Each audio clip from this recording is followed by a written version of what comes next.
Okay, so last week I went vintage shopping and there's a vintage market that comes like right by my house and it is so fun.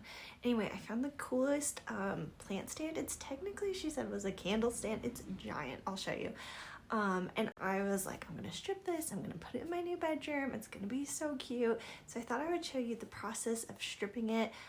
Just know stripping is a slow process, but I'm gonna walk you through it in case you have some detailed furniture, like anything that's painted that you want to strip, we can do it together. I want to show you what the piece looked like up close. You can kind of see there were some drips of polyurethane on there, and it wasn't terrible. I could have painted over it, but it just wasn't my look, and I really wanted to try this like raw wood look, especially with the bed I have going in the room. So the first thing I did was put down some cardboard, so if the stripper gets on it, it won't ruin anything. Then here's the supplies I have. Citristrip, this is what's gonna get the paint and the stain off. I will apply it with a chip brush. This is a cheap one, like $1 or $2 that you can just throw away when you're done. Gloves, you don't want to use latex gloves because those can be eaten by the stripper, so some rubber gloves like this are better. And then saran wrap, or plastic wrap, so you can cover the Citristrip, and a cup that you can put this in and work out of. When removing paint from furniture, there's 3 main options: stripper, heat gun, or sanding.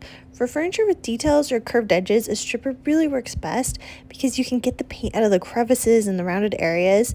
If your furniture has a combination of detailed areas and flat areas, you can use like a sander or heat gun on the flat surfaces and then just strip the intricate sections, because stripper is a slow process. It's also messy, it can be smelly. So what we're going to do first is we're going to prep. So make sure you lay down a piece of cardboard or plastic sheeting on under whatever you're stripping. This is a messy project. There's a lot of debris from like the scraped paint and the stripper, so it's good to protect the ground. I once stripped my stairs and the stripper got everywhere. I got under things. I ruined an end table because it like got under a mug that I put on top. Anyway, it's better to be safe than sorry. And remember safety and wear gloves on your hands. The stripper removes paint, so you definitely don't want it touching your skin. I recommend wearing rubber gloves instead of latex, since the stripper can eat right through latex. I ended up needing 2 sets of gloves because the first one's ripped when I was working on this piece. And last tip on safety is work in a well-ventilated area. Even though this stripper, I'm using Citristrip, it's safe to use inside. If possible, work outside. And then if you do use it inside, which it's safe to do with this stripper, make sure to turn on a fan, open a window, since it can be a little stinky. Okay, so what we're going to do is apply the stripper. So you want to brush it on with an expensive chip brush. Put it on liberally. The thicker, the better. The more stripper that's brushed on, the better it'll work at pulling the old paint off. My piece had 3 coats of paint, so I definitely needed to go thick. I like to brush on the stripper until I see all its pink gel and you can't really see the finish underneath.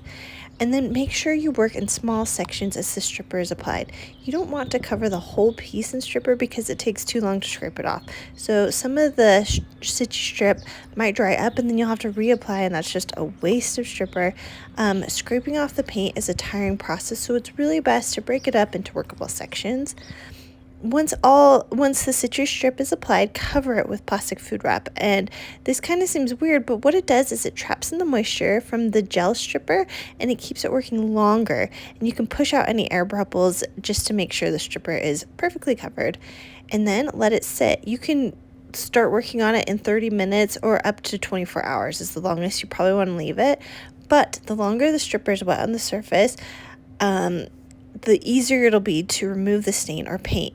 I personally recommend letting it sit overnight and at least 12 hours. So let the stripper do the work for you. Plan ahead. It'll take a few days to complete the whole thing, but just let the stripper wait as long as possible, and then it's easier to remove. Win-win situation. So now that the stripper has sat, it's time to remove it. So take off your plastic, see how the finish is looking. If the paint or stain removes easily, start working on it. If not, cover it up, come back later. Here's the process I like to do when stripping the wood. First, I use a plastic scraper to remove as much paint as possible. I keep a plastic bag nearby so I can scrape it off the furniture and dump it into the bag, I get off all the paint in the stripper that's on the flat surfaces first. This is the easiest and the fun stuff to remove, especially when it comes off in big chunks. If there's a stubborn section of paint that won't come off with the plastic scrubber, I use the back of the scrub brush to rub a little harder. There's like a little plastic edge on it. I don't love the scrub brush, like the brush section for removing stripper. It just kind of gunked up. But the back worked good. You could also use a wire brush instead of a scrub brush. I've heard that is really helpful, but it could also kind of scratch up the wood, so you have to be careful with that. And then also make sure to wear goggles if you're using a scrub brush, because you could get stripper in your eye, which does not sound fun. The next thing I do after I get off the paint as much as I can with a plastic putty knife, I dip a piece of still wool into mineral spirits. Make sure you're using the super fine still wool so the wood doesn't get scratched up. I keep the mineral spirits in the bottom of a milk jug that I cut in half, just so I can reuse as things that I'm gonna have to throw away later. I rub the still wool over the detail surface and anywhere with gooey paint or stripper still on the furniture. This will really gunk up your still wool and it'll get kind of gross quickly, so use different sections of the still wool, unfold it and refold it so you're using all the different surfaces. The still wool is flexible, so it's great at getting in curves and around detailed wood carvings. Sometimes it'll still be a little gunky, so I like to then use a dry piece of still wool and rub it over any of the section that I'm still working on, and that will really clean up any of the gooey gunkiness, so it's not such a mess. And then the last thing I do is I use the contour scraper with the pointiest tip to get all the paint out of the cracks and the crevices.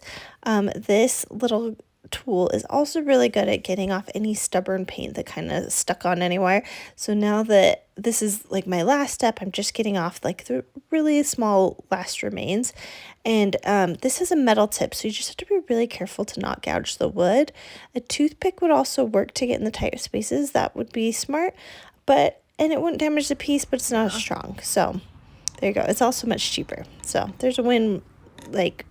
Both have their benefits and disadvantages.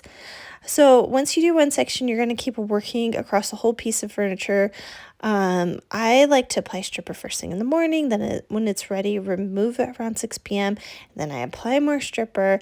Each section took me about an hour to scrape off, and it's hard work with lots of elbow grease. So it's kind of nice to only have to do it, once or twice a day. I was able to strip my piece in 3 days. Each piece will take a different amount of time and will depend on the size, how intricate the wood is, and how many layers of paint or stain there was on there. And then once a whole piece is done, you can use sandpaper and clean up any sections that might have a little bit of paint left. And then you need to let your furniture dry.